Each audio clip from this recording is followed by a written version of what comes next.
Bharatiya Janata party पूर्व पार्षद दिलीप यदु वर्तमान में बीजेपी जिला कार्यकारिणी का दायित्व के बारे में, पूर्व भाजपा सरकार के विभिन्न विकास कार्यों के बारे में एवं जनता की मूलभूत समस्याओं को तथा अपने वार्ड में हो रहे गतिविधियों के बारे में पूरब टाइम को बताया।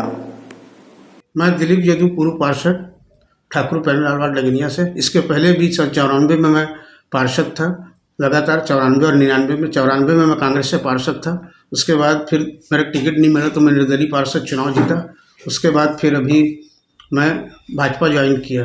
ठीक है सर। जो आपका जो और मेरा अभी वर्तमान में जो दायित्व है, मैं जिला कार्यकारिणी का सदस्य हूँ। हाँ।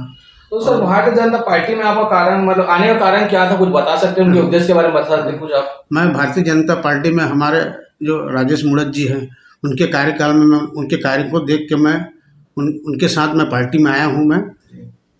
और उनके पहले जो आप पार्षद थे, तो पार्षद की जो मूलभूत जो जनता की क्या क्या, मतलब जरूरतमंद की चीजों को क्या क्या आप करवाए, कुछ बता सकते हो इस वार्ड के लिए?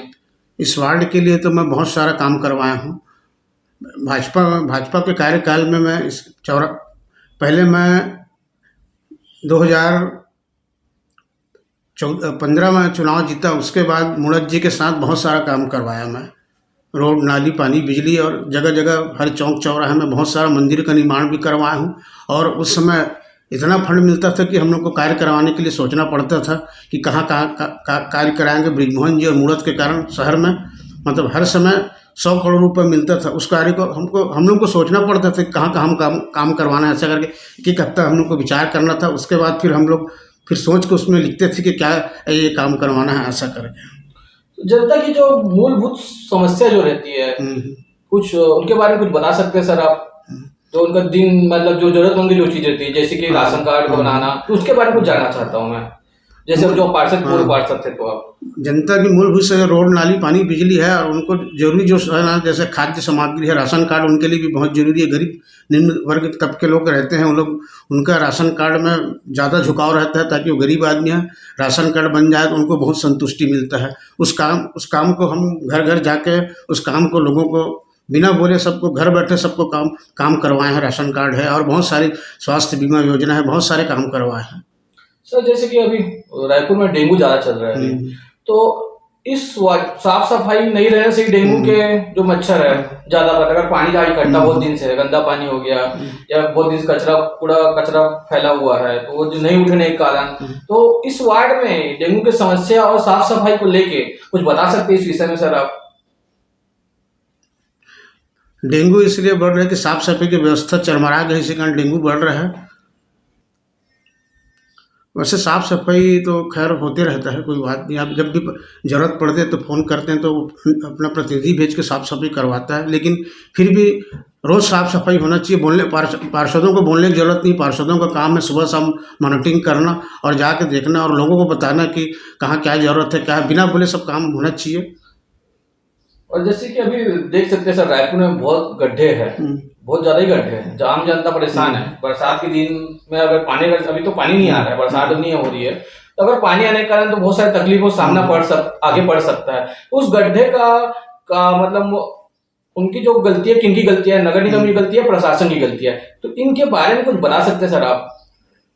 आज देखो पूरा शहर पूरा गड्ढा से पूरा खुदा पड़ा है। लोग बहुत परेशान है। जगह जगह जहाँ भी निकलो धूल और गड्ढा ही नज़र आता है। आए दिन इसके कारण बरसात में बहुत सारी दुर्घटना हो गई है, जिसके कारण जनप्रतिनिधि लोग जिम्मेदार हैं। खासतौर से यहाँ के जो महापौर हैं उनको ध्यान देना चाहिए गड्ढों के प्रति और उनका निराकरण करना चाहिए। सर आने वाले समय में विधानसभा चुनाव है, तो भारतीय जनता पार्टी की क्या मतलब रणनीति है, कुछ बता सकते हैं? जैसे कि 21 सीट की घोषणा कर चुकी है, क्या योगदान रहेगा उनका, कुछ बता सकते हैं इस विषय में? नहीं, जो भी सीट, जैसे जो भी प्रत्याशी भारतीय जनता पार्टी ने केंद्रीय नेतृत्व के आह्वान पर प्रत्याशी घोषित किया है, वो तो अच्छा ही प्रत्याशी होंगे और बराबर वो लोग जीत के आएंगे। सर जैसे कि हमारी बहुत सारी युवा नशे के तौर में जा रहे हैं और रायपुर में तो क्राइम के नाम से बहुत बढ़ोतरी हो गई है। क्राइम रेट के बारे में बोल सकते हो, नशीली पदार्थ के तौर में बात सकते हो। उस युवा को क्या बोलना चाहेंगे सर, और सरकार को क्या संदेश देना चाहेंगे आप? नहीं, वाकई में युवा लोगों को युवा जो है ना वाकई में नशे के गर्त में जा रहे हैं, जिसके कारण सरकार को इसके लिए पहल करना चाहिए। आए दिन लूटपाट जहाँ भी देखो दुनिया भर के सब बलात्कारी सब दुनिया भर के सब काम में इस कांग्रेस की सरकार में ज़्यादा हो रहा है, इसके पहले नहीं हो रहा था।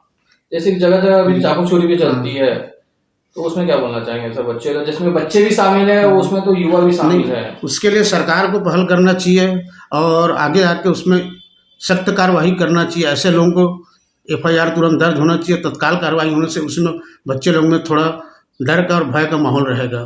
जब तक कार्रवाई नहीं होगा तब तक कोई भय का माहौल नहीं बनेगा। जिसके कारण आए दिन आप देखे हैं अभी कई जगह लगातार घटना हो रही है, जिसके कारण बहुत से लोग गिरफ्तार भी हुए हैं और अपराधी का हौसला बुलंद हो रहा है। सर, इस क्षेत्र के जो विधायक है विकास उपाध्याय जी, तो उनके कार्यकाल में आपके वार्ड में ऐसा कुछ कार्य किया गया या नहीं किया गया, या जो लोगों को जो जरूरत रहती है, कुछ बता सकते हैं इस विषय में सर आप? जैसे कि अभी तो विधानसभा चुनाव है, कुछ विषय से में बोल सकते हैं आप? विकास उपाध्याय का कार्यकाल जैसा होना चाहिए उस टाइप का कार्यकाल नहीं है और काम भी नहीं दिख रहा है यहाँ उसका। जैसा काम दिखना चाहिए उस टाइप का काम नहीं दिख रहा है। सेवा में सरकार को पहल करना चाहिए, क्योंकि बच्चे ही हमारे देश के भाग्य भविष्य के विधाता हैं। वही लोग देश आगे बढ़कर देश का नाम रोशन करेंगे और माता पिता का भी नाम रोशन करेंगे। तो सरकार को इसके लिए उचित कदम उठाना चाहिए ताकि हमारे बच्चे ज़्यादा से ज़्यादा संख्या में स्वास्थ्य सेवा में ध्यान दें। ठीक है सर, बहुत बहुत धन्यवाद आपसे बात करने के लिए।